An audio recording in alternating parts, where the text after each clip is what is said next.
Welcome back to another mini vlog. నేనైతే gold shopping వచ్చేసాను. అక్కడ ఉన్న 200 సెట్ బ్యాంగిల్స్ ట్రై చేశాను. బట్ లాస్ట్ కి ఏది తీసుకోవాలో అర్థం కాక కాఫీ అయితే తీసుకున్నాను. సరే మధ్యాహ్నం 3 నుంచి 6 గంటల వరకు బ్యాంగిల్స్ చూసాను కదా. ఇప్పుడు 6 గంటల నుంచి 9 గంటల వరకు లాంగ్ హారాలు చూద్దామని ట్రైల్ వేస్తున్నాను. బేసిక్ గా ఏం తీసుకోవాలనే క్లారిటీతో లేను, సో అందుకోసమే అన్ని ట్రై చేస్తున్నాను. స్కీమ్స్ లో ఆర్నమెంట్ తీసుకోవడం బెస్ట్ అనేది నా ఒపీనియన్. నేనైతే అలాగే చేస్తూ ఉంటాను. మొత్తానికి మా వారి సహనానికి సలాం కొట్టొచ్చు. ఎందుకంటే బంగారం కొనడానికి ఎన్ని గంటలైనా సరే ఓపికతో చూస్తారు. ఇంత బంగారం లాంటి భర్త ఉండగా మీకు బంగారం ఎందుకు అక్క అనొచ్చు. కానీ భార్యకి బంగారము కావాలి, భర్త కావాలి. యాజ్ యూజువల్ మనం మొదటిగా ఏం చూసామో లాస్ట్ గా అదే తీసుకుంటాం కదా. అందుకే నేను కూడా ఇక్కడ బ్యాంగిల్స్ తీసుకున్నాను. బిల్ అయ్యాక వాళ్ళ దేవుడి దగ్గర పెట్టి పూలు వేసి మరీ ఇచ్చారు. ఇక్కడ మా వారైతే టెంకాయ కొడుతున్నారు. నాకు ఇష్టమైన గోల్డ్ కొనేసా. I'm so happy.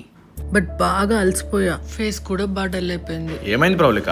నా స్కిన్ అంతా డల్ అయిపోయిందండి. ఈ వరకు డమ్డాక్ 2% కోజిక్ యాసిడ్ నైట్ క్రీమ్ వాడదాను కదా. నేను ఈ బిజీలో పడిపోయి మర్చిపోయానండి. చాలా మంది డర్మటాలజిస్టులు సజెస్ట్ చేశారండి. Kojic acid is one molecule that works against dark spots very well. ఉండండి, నేను ఇప్పుడే ఆర్డర్ చేసుకుంటా. ఈ డర్మడాక్ 2% కోజిక్ యాసిడ్ నైట్ క్రీమ్ అనేది నేను ఇదివరకు యూజ్ చేసేదాన్ని, కానీ బిజీలో పడిపోయి మర్చిపోయి. ఇది నేను రోజు పడుకునే ముందు నా స్కిన్ కి అప్లై చేసుకుంటాను. బ్రైట్నెన్స్ ఆర్ కాంప్లెక్సేషన్. ఇది అప్లై చేసుకుని పడుకొని నిద్ర లేసిన తర్వాత మన స్కిన్ చాలా నరిషింగ్ గా అనిపిస్తుంది. అంతేకాదు చాలా స్మూత్ గా క్లియర్ గా కూడా ఉంటుంది. చూసారా స్కిన్ ఎంత క్లియర్ గా ఉందో. ప్రతిరోజు క్లియర్ అండ్ గ్లాస్ స్కిన్ తో నిద్ర లేవండి. నేను ఈ క్రీమ్ యూజ్ చేయడం స్టార్ట్ చేసిన 2 వీక్స్ తర్వాత నా స్కిన్ చూడండి ఎంత క్లియర్ అండ్ నరిషింగ్ గా ఉందో.